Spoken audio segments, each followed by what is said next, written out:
Be B C Urdu کے programme سیربین میں خوش آمدید. ہمارے لندن اسٹوڈیو سے میں ہوں عالیہ ناز کی. یمن کی جنگ میں سعودی عرب کو فوجی امداد دینے یا نہ دینے کے سوال پر پاکستان کی پارلیمنٹ کا مشترکہ اجلاس ہو رہا ہے. کیا حکومت کے پاس فوج بھیجنے کی صلاحیت ہے؟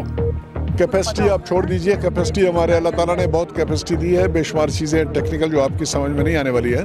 ٹھیک ہے، یہ ضروری نہیں ہے کہ فوج بھیجا جائے. اگر کسی دوست کی مدد کی جانی ہو، بے شمار طریقے ہیں مدد کرنے کے.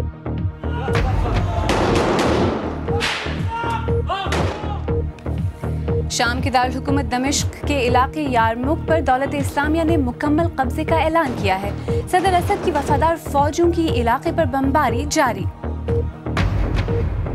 اور دیکھیے تبتی اوپرا انڈیا میں کہ جسے جلاوطنی میں 20 برس مکمل ہوئے ہیں.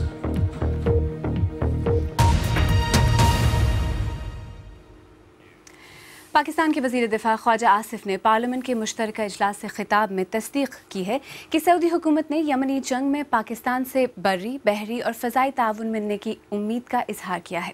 یمن کے تنازع میں پاکستانی مدد سے متعلق قومی فیصلہ کرنے کے لیے وزیر اعظم نے پارلیمنٹ کا مشترکہ اجلاس طلب کیا ہے.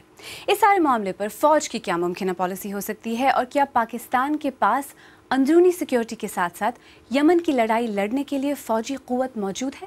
ارم عباسی کی رپورٹ.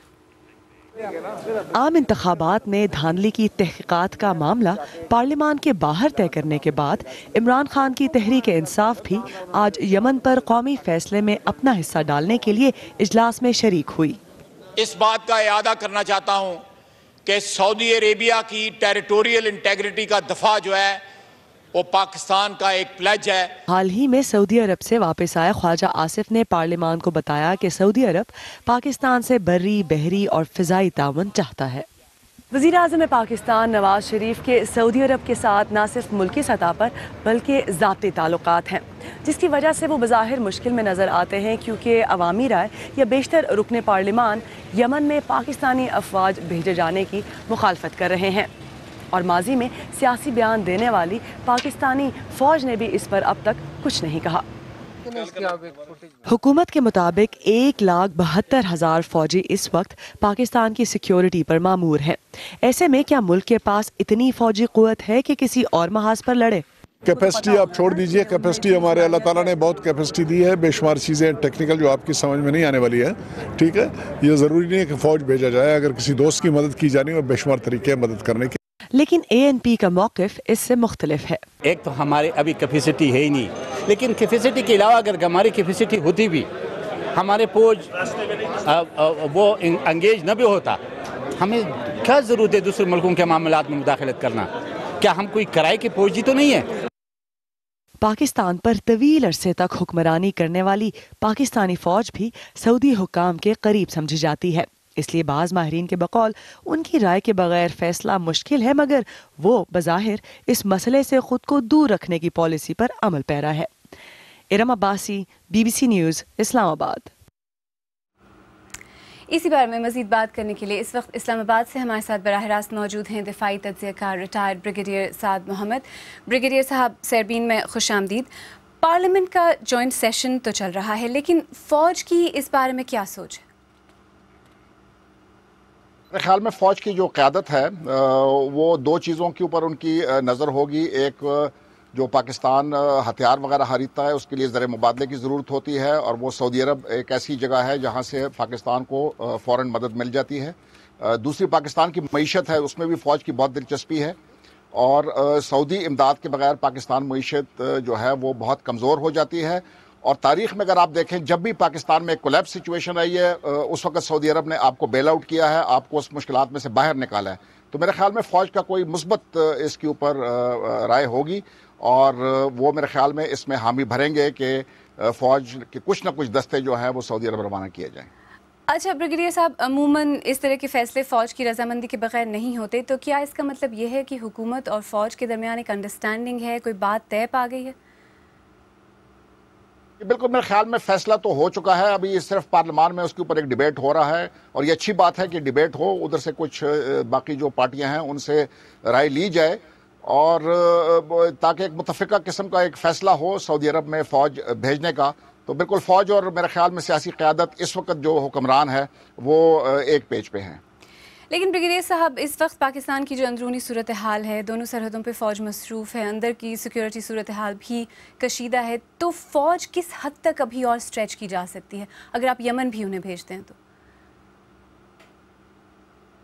بالکل آپ کی بات صحیح ہے. اس وقت فوج جو ہے وہ بہت زیادہ جو ہے قبائلی علاقوں میں اور باقی ملک میں بھی پھیلی ہوئی ہے، اور وہ انٹرنل سیکیورٹی ڈیوٹیز کر رہی ہے. اوپر ہند کے ساتھ جو بارڈر ہے اس کے اوپر بھی بہت کشیدگی ہے. لیکن کچھ نہ کچھ تو پاکستان کو کرنا پڑے گا وہاں پر. یہ نہیں ہے کہ ہم براہ راست جو ہے وہ یمن کی جنگ میں کود پڑیں.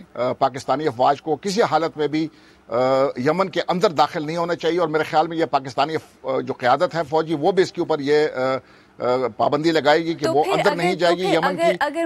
اگر مدد دی جائے گی تو آپریشنلی اس کا مطلب کیا ہوگا پاکستان کے لیے؟ اس کے لیے یہ ہوگا کہ جی ایک تو علامتی ہے کہ باقی خطے کے جو ممالک ہیں کہ یہ ہمارے ساتھ بہت ملک ہیں، ان کی فوجی امداد ہمیں حاصل ہے. اور دوسرا یہ ہے کہ اگر یہ صدرن سعودی عربیہ میں وہاں پر تعینات ہوتے ہیں تو اگر سعودی اسٹیٹ کو کوئی خطرہ ہے، اور جو پاکستان کے لیے بڑی اہم بات ہے، سعودی اسٹیٹ موجودہ حالت میں رہنا چاہیے پاکستان کے لیے، تو میرے خیال میں وہ ایک اسٹیبلٹی کا فیکٹر ہوگا. وہ اپنے اسٹریٹجک ایفیکٹس جنریٹ خود کرتا ہے، اور پھر کسی کو اگر سعودی عرب میں داخل ہونے کی اگر ان کی کوئی پلان وغیرہ ہے تو وہ اس کو ختم کیا جا سکتا ہے. جی، اسلام آباد سے بریگیڈیئر سعد محمد ہم سے بات کرنے کا بہت شکریہ. آئیے اب دیکھتے ہیں کہ اس بارے میں ہمارے سوشل میڈیا صفحات پر کیا کہا جا رہا ہے. امجد ندیم کراچی سے لکھتے ہیں، ہم بھی 12 سال سے جنگ لڑ رہے ہیں، ہمارا ساتھ کس نے دیا؟ پاکستان میں جو آگ لگی ہے اس کا ایندھن سعودیہ اور ایران فراہم کر رہے ہیں. ہاشم خان راول پنڈی سے لکھتے ہیں، پاکستان کو ثالثی کا کردار ادا کرنا چاہیے، نہ کہ کسی کی سائیڈ لی جائے. اور دعا خان لکھتی ہیں، ہمیں وہ غلطی نہیں کرنی چاہیے جو مشرف اور ضیاء الحق نے کی تھی. اور اب کچھ مختصر خبریں. کینیا کی ایئر فورس نے صومالیہ میں شدت پسند تنظیم الشباب کے ٹھکانوں پر بمباری کی ہے. الشباب کی جانب سے گزشتہ ہفتے کینیا میں گریسا نامی شہر میں ایک یونیورسٹی پر حملے کے نتیجے میں 148 طالب علموں کی ہلاکت کے بعد یہ کارروائی کی گئی ہے. یمن کے جنوبی شہر عدن میں سعودی اتحاد کی بمباری کے باوجود حوثی باغیوں کی پیش قدمی جاری ہے، اور صدر منصور ہادی کی وفادار فوج اور حوثی جنگجوؤں کے درمیان شہر پر کنٹرول کی جنگ میں مزید شدت آئی ہے. دوسری جانب انٹرنیشنل ریڈ کراس کے 2 طیارے آج امدادی سامان لے کر یمن کے دارالحکومت صنعا پہنچ رہے ہیں.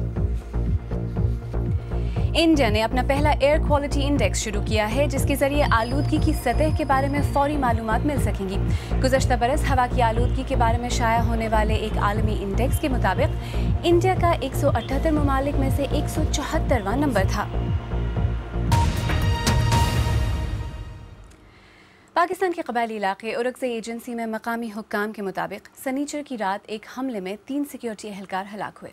اس حملے کے بارے میں غیر معمولی بات یہ ہے کہ اس کی ذمہ داری پہلی مرتبہ گزشتہ دنوں قائم کی جانے والی شدت پسند تنظیم دولت اسلامیہ نے قبول کی ہے. اس گروہ کا متحرک ہونا پاکستان کے لیے کتنی بڑی خطرے کی گھنٹی ہے؟ اسلام آباد سے ہارون رشید کی رپورٹ. اس سال جنوری میں کالعدم تحریک طالبان پاکستان سے علیحدہ ہونے والے چند شدت پسندوں کی جانب سے پاکستان اور افغانستان کے لیے داعش کے قیام کا اس ویڈیو کے ذریعے اعلان کیا گیا، لیکن اس کے بعد سے یہ نئی تنظیم خاموش رہی. ماہرین کے خیال میں وہ انتظامی معاملات سے، جن میں وسائل کا حصول بھی شامل ہے، نمٹ رہی تھی. مجھے لگتا ہے کہ زیادہ تر اس کا جو رول ہے ابھی تک اس کی خاموشی کا وہ تنظیمی ساخت اور اس کے نیٹ ورک کے پھیلنے میں جو دیر لگتی ہے، شاید یہ اس وجہ سے ہے. ان انتظامی امور میں سب سے اہم مالی امداد کا عراق یا شام سے آنا سمجھا جا رہا تھا، جس میں ماہرین کے بقول تاخیر ہو رہی ہے. ان کا یہ انتظار تھا کہ وہاں سے آئس کے جو ہیڈ کوارٹر ہے ان کے فائنانشل کی طرف سے یا ان کا مالی امداد آتے ہیں کہ نہیں آتے. بنیادی طور پر تو یہ میرے خیال میں بنیادی جو مالی امداد تھا ان کے لیے انہوں نے آئس کو جوائن کیا، لیکن بتایا جاتا ہے کہ وہاں پہ کوئی بہت زیادہ ریسورسز یا ہے نہیں یا دینا نہیں چاہتی، یا ابھی تک آئس کے لیے یہ علاقہ اتنی پریارٹی نہیں ہے. دوسری جانب حکومت کا کہنا ہے کہ تحریک طالبان جیسی مرکزی تنظیم کے خاتمے کے ساتھ ہی داعش کا بھی خاتمہ ہو جائے گا. اگر آپ اس کو طالبان کی تھریٹ کو کنٹین کر لیتے ہیں، ایلیمنیٹ کر لیتے ہیں، تو میرے نہیں خیال کہ کوئی اور انفیکشن یہاں پہ پنپ سکے گی. آپ جو بھی نام دے لیں، یہ لوگ تو ایک ہی ہیں نا.